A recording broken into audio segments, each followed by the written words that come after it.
Salut les frères, Christ est ressuscité, il vous envoie annoncer la vérité, crier de joie. Nous sommes rassemblés ici pour vous faire un petit topo et vous encourager à partir sur le chemin de Compostelle dans les Ardennes belges. C'est un terrain, je voudrais vous encourager à emprunter les chemins noirs, comme dirait Sylvain Tesson dans son livre. Ce sont les diagonales de l'hyper-ruralité, autrement dit la Via Arduina.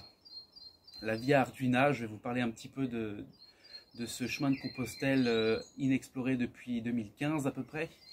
Et aussi, je voudrais vous donner quelques tips et gadgets au-delà des fun facts de cette Via de Compostelle en Belgique.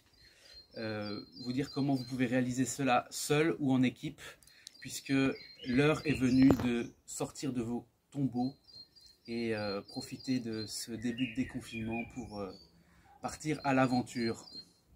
Alors, au-delà d'être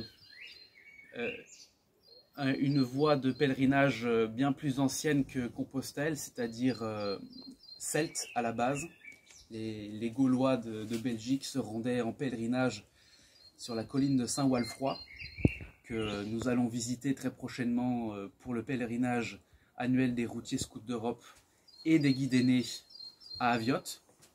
Il y a la colline de Saint-Walfroy près de Montmédy, mais bien au-delà de ça, c'est un chemin de Compostelle donc, qui est balisé par une coquille Saint-Jacques jaune sur fond vert. Arduina a donné son nom aux Ardennes, puisque anciennement c'était la déesse qui était vénérée par nos ancêtres. Mais c'est aussi toute l'histoire des croisades et de Compostelle qui se retrace sur cette route, puisque Saint Bernard de Clairvaux, avant de prêcher la première croisade, était venu en visite à l'abbaye d'Orval, avant de s'arrêter à la basilique d'Avioth. Et donc, comme on le sait tous, il a prêché la première croisade en la basilique de Vézelay, et c'était sa prochaine étape après être allé à Avioth. Donc, ce que nous faisons aujourd'hui, cette année, les scouts et les routiers en particulier, et les guides aînés du mouvement des scouts d'Europe, ce n'est que retracer un chemin qui a déjà été emprunté maintes fois par beaucoup de pèlerins qui allaient à Compostelle. Alors, comment être complètement autonome sur cette voie de Compostelle, puisqu'il ne suffit pas seulement de suivre un balisage qui est pourtant fort bien tracé. Je vous l'ai dit, suivez les coquilles Saint-Jacques jaunes et vertes.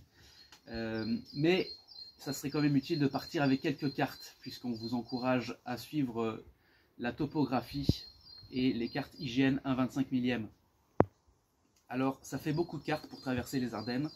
Donc, je vous encouragerai, bien que ça ne fasse pas l'unanimité dans le mouvement, à consulter l'application Iphigénie sur vos GSM. Iphigénie est une application gratuite qui vous donne toutes les cartes au 25 millième de la Belgique. Maintenant se pose le problème, une fois que j'ai consommé toute ma batterie de GSM, comment est-ce que je fais pour la recharger en plein confinement? J'ai la solution. Voici un réchaud à bois qui permet d'alimenter une petite lumière d'aile quand vous êtes au bivouac dans les bois, et aussi une batterie de portable. Donc vous branchez votre GSM à l'emport USB, comme ceci, et vous pouvez aussi vous munir d'une powerbank d'appoint qui est rechargeable aussi bien avec ce réchaud à bois qu'un panneau solaire que vous pouvez monter sur vos sacs de randonnée pendant la marche quand il fait beau en Belgique. C'est pour ça que le réchaud à bois est très utile et que une powerbank d'appoint peut être utile si vous n'avez pas réussi à exploiter tout le moment d'ensoleillement pendant votre journée. La petite lumière dont je vous parle, c'est ceci. Plutôt que de faire des gros feux qui manquent de discrétion dans les bois, eh bien, et surtout que c'est très dangereux, c'est interdit, vous pouvez allumer cette petite lumière pour lire, écrire ou animer vos veillées. Voici le panneau solaire en question. Une dernière petite chose pour vous armer de force et de volonté sur la route. prémunissez-vous d'une petite coquille de Saint-Jacques de Compostelle ornée par vos soins, un peu customisée à ma manière, mais qui montre vraiment la dimension spirituelle et religieuse de votre démarche. Alors mes frères, Ultreia et Suseia, comme diraient les pèlerins de Compostelle d'antan. Merci d'avoir regardé jusqu'au bout et un très bon dimanche pour ces 100 ans de la Sainte Jeanne d'Arc. En avant, in nomine Domini.